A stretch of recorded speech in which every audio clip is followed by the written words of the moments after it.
స్తోత్రాలు. ఈరోజు ఆరాధనకి కూడి వచ్చిన దేవుని బిడ్డలైన మీ అందరికీ నా హృదయపూర్వకమైన వందనాలు తెలియజేస్తాను. అందరికీ వందనాలు. అలాగే ఈ యూట్యూబ్ ద్వారా దేవుని మాటలు వింటున్న నా ప్రియమైన సహోదరులందరూ, దేవుని పిల్లలందరికీ నా హృదయపూర్వకమైన వందనాలు తెలియజేస్తున్నాను. అందరికీ వందనాలు.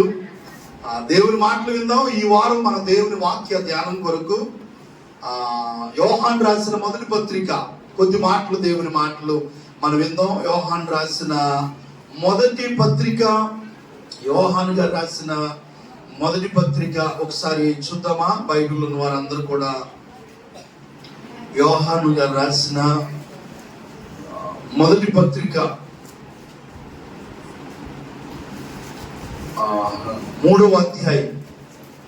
యోహాను రాసిన మొదటి పత్రిక 3వ అధ్యాయం.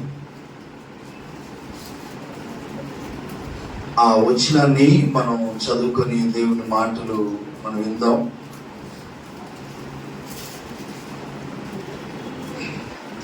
తొమ్మిదవ వచనం.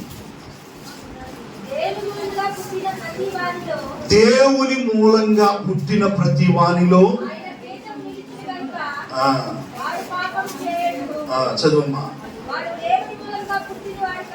వాడు దేవుని మూలంగా పుట్టినవాడు గనుక చెయ్యజాలడు. దీనిని బట్టి ఒక్క నిమిషం తల్లి 5వ అధ్యాయం 18 వచనం చదువు. యోహాను రాసిన మొదటి పత్రిక 5:18. అక్కడ కూడా అదే మాటలు కనబడతాయి. దేవుని మూలంగా పుట్టిన వాడు ఎవడును పాపము చేయడని ఎరుగుదుము. దేవుని మూలంగా పుట్టినవాడు తను భద్రము చేసుకొనును గనుక దుష్టుడు వాని ముట్టడు. చాలు. దేవునికి ఒకసారి స్తోత్రం చెప్పండి గట్టిగా. హల్లెలూయా. ఈ వారం మన ప్రసంగ అంశం ఏంటి అంటే భద్రం చేసుకొనుట. చెప్పండి, అనండి. భద్రం చేసుకొనుట. ఏం చేసుకోవాలి? భద్రం చేసుకోవాలి. దేవుని పిల్లలారా, నా ఊరికి చూడండి. చక్కగా దేవుని మాటలు ఇప్పటి వరకు అంకులు చక్కని మాటలు అందించారు. నేను కూడా కొద్ది మాటలు చెప్తాను. దేవుని పిల్లలమైన మనం వేటిని మనం భద్రం చేసుకోవాలి? సాధారణంగా ప్రతి మనిషి కూడా వేటిని భద్రం చేసుకుంటున్నాడు అని అంటే కొన్ని విలువైన వస్తువులు ఉంటాయి. వాటిని మనం ఏం చేస్తాం? చాలా జాగ్రత్తగా, చెప్పండి, భద్రం చేసుకుంటాం. అవునా కదా? విలువైన వస్తువులు వేటిని మనం ఏం చేస్తామంటే భద్రంగా కాపాడుకుంటాం, భద్రం చేసుకుంటాం. కొన్నిటిని విలువ లేని వాటిని ఎక్కడ పడితే అక్కడ వదిలిపోతాం. కానీ విలువైనటువంటి బంగారం కానీ, డబ్బు కానీ, కొన్ని విలువైన వాటిని మనం ఏం చేస్తామంటే చాలా భద్రంగా కాపాడుకుంటాం, చాలా భద్రంగా చూసుకుంటాం. కొంతమంది చదువుకున్న వారు ఏం చేస్తారంటే ఆ ఇంట్లో భద్రత లేనప్పుడు బ్యాంకులో లాకర్స్ లో పెట్టుకుంటారు. ఎక్కడ? లాకర్స్ పెడతారు. ఇంట్లో భద్రత లేదని తెలిసినప్పుడు ఏం చేస్తారంటే బ్యాంకులో తీసుకెళ్లి లాకర్స్ లో పెట్టుకుంటారు అన్నమాట. అంటే అక్కడైతే సేఫ్టీగా ఉంటాయని, దేవుని బిడ్డలారా, ఈ లోకములో ధనం కంటే, బంగారం కంటే విలువైన మనం పొందిన రక్షణ, అతి విలువైన రక్షణ మనం పొందుతున్నాం. శ్రేష్టమైనటువంటి ఆ రక్షణ ప్రభు మనకి ఇచ్చాడు. అమూల్యమైనటువంటి, అందుకని దేవుని వాక్యంలో ఉంటది, వెండి బంగారములు వంటి క్షయ వస్తువుల చేత మీరు విమోచించబడలేదు గాని అమూల్యమును నిష్కలంకమునైన రక్తము చేత మీరు విమోచించబడ్డారన్నాడు. హల్లెలూయా. ప్రభువైన యేసుక్రీస్తు వారు మన కొరకు వెండి బంగారములు మరి చెల్లించలేదు కానీ తన అమూల్యమైనటువంటి రక్తాన్ని ఇచ్చి మనల్ని అందరినీ కొనుక్కున్నాడు. దేవునికి స్తోత్రం కలుగును. ఆ రక్తంలో మనల్ని పరిశుద్ధపరిచాడు. ఆ రక్తం చేత మనల్ని కొన్నాడు. దేవుని బిడ్డలారా, ఆ రక్తంలో కడగబడినటువంటి మనం బాప్తిస్మం పొందాం, రక్షించబడ్డాం. దేవుని వాక్యం చెప్తుంది, దేవుని మూలంగా పుట్టిన వాడు ఎవడును పాపము చేయడని ఎరుగుదుము అన్నాడు. దేవుని మూలంగా అంటే రక్షణ పొందిన వ్యక్తి, బాప్తిస్మం పొందిన వ్యక్తి ఆయన ఎలా ఉంటాడంట? పాపము చేయడంట. ఒక వ్యక్తి దేవుని మూలంగా పుట్టడం అని అంటే క్రీస్తులో రక్షణ పొందటం, నూతన జన్మ అనే అనుభవంలోనికి రావటం. ఆ సందర్భాన్ని ఒక సందర్భంలో జ్ఞాపకం చేశాను. నికోదేమైనటువంటి ఒక వ్యక్తి బైబిల్లో మనకు కనబడుతున్నప్పుడు ఒక రోజున ప్రభు దగ్గరికి వచ్చి అడిగాడు, నిత్య జీవాన్ని రాజ్యంలో చేరాలి, దేవుని రాజ్యానికి వారసులు అవ్వాలని నేను ఏం చేయాలంటే ఒకడు కొత్తగా జన్మించితేనే గాని అన్నాడు. కొత్తగా జన్మించడం అంటే ఏంటి? ముసలివాడనైన నేను ఎలాగ తల్లి గర్భమందు నేను మరలా ఎలాగ నేను జన్మించగలను, ముసలివాడినైన నేను తల్లి గర్భంలోకి వెళ్ళి ఎలాగ నేను పుట్టగలను అన్నాడు. అయ్యా, కొత్తగా జన్మించడం అంటే అది కాదు నాయన, నువ్వు తల్లి గర్భంలోనికి వెళ్ళాల్సిన అవసరం లేదు. ఒకడు నీటి మూలంగా గాను ఒకడు ఆత్మ మూలంగానే జన్మించితేనే గాని అతడు చెప్పండి దేవుని రాజ్యంలో ప్రవేశించడు అన్నాడు. అంటే ఇప్పుడు దేవుని మూలంగా పుట్టడం అంటే అర్థం ఏంటి? నీటి మూలంగా అంటే బాప్తిస్మం ద్వారా బాప్తిస్మం పొందిన వ్యక్తి ఆత్మను పొందుకొని నీటి మూలంగా ఆత్మను పొందుకొని ఎవరైతే ఉంటారో వారు దేవుని రాజ్యానికి వారసులు అవుతారు. దేవుని మూలంగా పుట్టిన వ్యక్తి అంట పాపము చేయడంట. చెప్పండి, ఏం చేయడంట? అంటే నిజంగా నువ్వు దేవుని మూలంగా పుట్టిన వ్యక్తి అయితే నువ్వేం చేయ చెప్పండి? పాపం చేయు, పాపం జోలికి వెళ్ళవు. అది ఏం చేస్తానంట? దేవుని మూలంగా పుట్టిన వాడు తన్ను భద్రం చేసుకును గనుక. తన్ను అనండి అంటే వ్యక్తిగతంగా నువ్వు రక్షణ పొందిన వ్యక్తి అయిన నీవేం చేయాలంటే నిన్ను నువ్వు భద్రం చేసుకోవాలి, నన్ను నేను భద్రం చేసుకోవాలి. ఈ రోజున చాలా మంది ఎలా మరికి వెనక ముందు లేదన్నట్టుగా మేము బాప్తిజం తీసుకుంటాం, మేము బాప్తిజం తీసుకుంటాం, మాకు కూడా రక్షణ ఇవ్వండి, మాకు కూడా రక్షణ ఇవ్వండి, మేము కూడా బాప్తిజం తీసుకుంటాం. చాలా మంది తీసుకుంటున్నారు. సేవకులు కూడా అలాగే తయారయ్యారులే. దైవజనులు కూడా బాప్తిజం ఇస్తే మన మందిరం వదిలిపెట్టి ఎక్కడికి వెళ్ళరు, ఎక్కడే ఉంటారని. కొంతమంది అయ్యారు, అందరూ దైవజనులు కాదమ్మా. కొంతమంది సేవకులు ఉన్నారు, వాడి సంవత్సరం కూడా గుడికి రాడు, చక్కగా వాడికి వాక్యం కూడా సరిగ్గా తెలియదు, దేవునిలో ఎదగడు.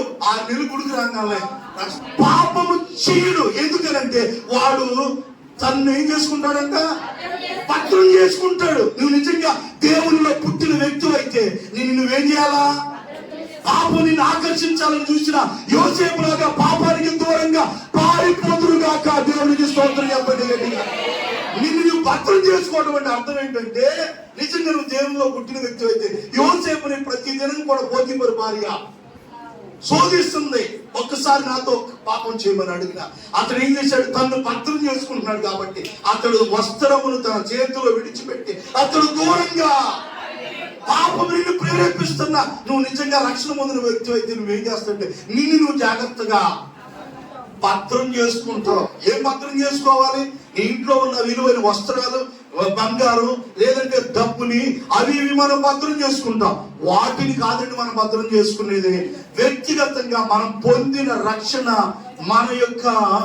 మనం పొందుకున్నటువంటి రక్షణని, మన ఆత్మీయతని, మన యొక్క జీవితాన్ని మనం ఏం చేయాలంటే జాగ్రత్తగా చెప్పండి భద్రం చేసుకోవాలి. హల్లెలూయా.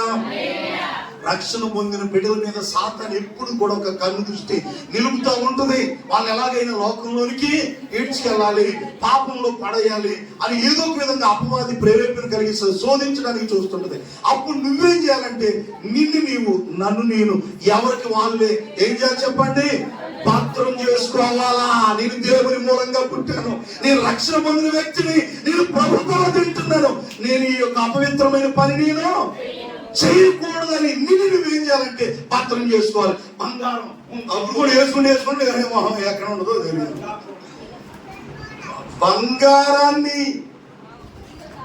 బంగారం ఎంత భద్రంగా మనం కాపాడుకుంటామో, డబ్బుని మనం ఎంత భద్రంగా కాపాడుకుంటాం, అంతకంటే విలువైంది మనం పొందిన రక్షణ. అలాగే చెప్పండి గట్టిగా. నమ్మరుడు దేవుని స్తోత్రం చెప్పండి గట్టిగా. డబ్బు పోతే మనం సంపాదించుకోవచ్చు, బంగారం ఇయ్యాల పోతే తర్వాత సంపాదించవచ్చు. ఒకసారి రక్షణ కోల్పోతే దానికోసం చాలా పశ్చాత్తాపడాలి, బాధపడాలి.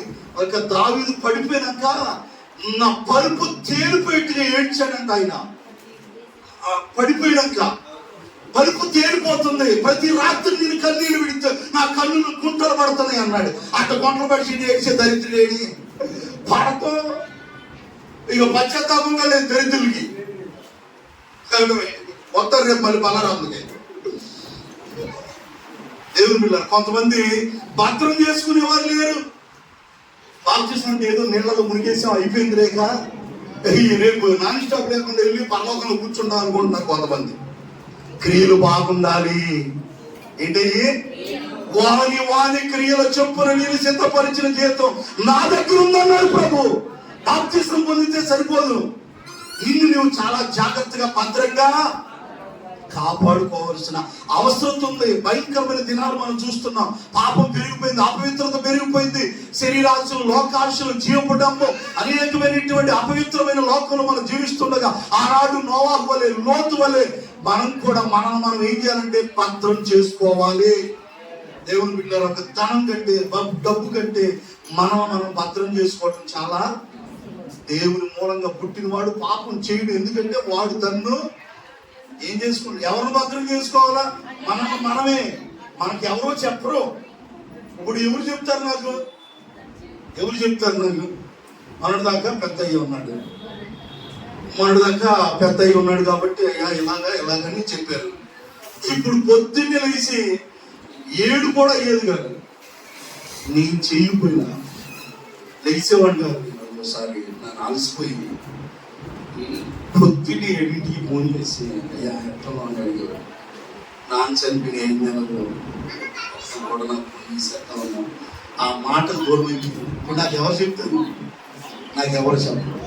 ఇప్పుడు వ్యక్తిగతంగా నన్ను నేనేం చేయాలి? ఇప్పుడు భద్రం చేసుకొని జాగ్రత్తగా ఆత్మీయతను కాపాడుకుంటూ, ఒక పక్క సంఘాన్ని కాపాడుకుంటా భద్రంగా ఉండాల్సిన బాధ్యత నాది, నా మీద ఉంది. ఇప్పుడు నాకెవరు చెప్పాల్సిన, ఎందుకంటే అది ఎవరి వాళ్ళే తెలుసుకోవాలి.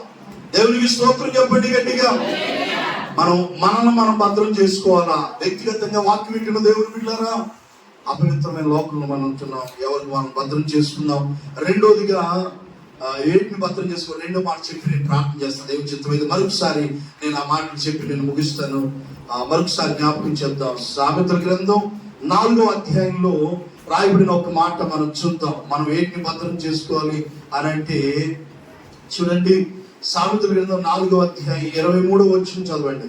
సామెతల గ్రంథం 4:23 కంటే దేవుని పిల్లలైనటువంటి మనం వ్యక్తిగతంగా ఎవరికి వాళ్ళే భద్రం చేసుకోవాలి. పాపము చేయకుండా, ఎవరికి వాళ్ళే అపవిత్రతలో పడిపోకుండా భద్రం చేసుకోవాలి. రెండోదిగా నీ హృదయములో నుండి జీవధారలు బయలుదేరును కాబట్టి అన్నిటికంటే ముఖ్యముగా నీ హృదయాన్ని భద్రంగా కాపాడుకొనుము. దేవునికి స్తోత్రం చెప్పండి గట్టిగా. హల్లెలూయా. ఈ హృదయంలో నుండి, అందరూ చెప్పండి, హృదయంలో నుండి జీవధారలు ఉబికి ప్రవహిస్తాయి కనుక అన్నిటికంటే ముఖ్యంగా దేని కాపాడుకోవాలా? ఎట్లాగా? భద్రంగా. అన్నిటికంటే ముఖ్యంగా నీ హృదయమును భద్రంగా. ఇది ఏమన్నాడు? హృదయం అన్నిటికంటే మోసకరమైంది, అది ఘోరమైన వ్యాధి గల, దాన్ని గ్రహించగలిగిన వాడు ఎవడు? మనిషి హృదయం నిండి ఉన్న దాన్ని బట్టి నోరు మాట్లాడుతుంట. నీ హృదయాన్ని భద్రంగా చెప్పండి, ఏం చేయాలా? కాపాడుకోవాలా. హృదయం పాడైపోతుంది. మనిషి పాడవటానికి ముందు హృదయం పాడైపోతుంది, ఆ తర్వాత మనిషి పాడైపోతాడు. కాబట్టి హృదయాన్ని భద్రంగా కాపాడుకోవాలి. హృదయం లోపల మనస్సును, హృదయాన్ని భద్రంగా మనం కాపాడుకోవాలండి. మనం భద్రం చేసుకోవాల్సిన ఏంటో తెలుసా? మన హృదయాన్ని. ఎందుకంటే మరి హృదయాన్ని భద్రంగా కాపాడుకోకపోతే మన దేవుని రాజ్యానికి చేరలేము. హృదయంలో ఎన్నో ఆలోచనలు పడతాయి, ఎన్నో ఆశలు కలుగుతాయి, ఎన్నో కోరికలు కలుగుతుంటాయి. హృదయంలో పుట్టిన ఆశలను మనం తెచ్చుకుంటే రేపు దేవుని రాజ్యం చేరలేము. కాబట్టి మన హృదయాన్ని మనం భద్రంగా, అన్నిటికంటే, అంటే దాని అర్థం ఎలా ఉందంటే ఈ లోకంలో ఆస్తులు, అంతస్తులు, విలువైన వాటికంటే మన హృదయం చాలా విలువైంది. ఈ చిన్న హృదయంలో మన ప్రభువుకి స్థానం ఇవ్వాలి. ఈ హృదయంలో ఎవరుండాలా? దేవుడు ఉండాలి. దేవునికి మన హృదయంలో చోటు ఇవ్వాలి. మన హృదయాన్ని మనం భద్రంగా కాపాడు. రక్షణ పొందిన నీవు మొదటిగా నిన్ను నువ్వు భద్రం చేసుకోవాలి. రెండోది నీ హృదయాన్ని భద్రం చేసుకోవాలి. ప్రభువా, నా హృదయాన్ని నేను భద్రం చేసుకుంటాను అని ఒక తీర్మానం చేసుకుందాం. నన్ను నేను భద్రం చేసుకొని దేవుని ఆశీర్వాదాలు పొందుకుందాం. దేవుడి మాటలు దీవించును గాక.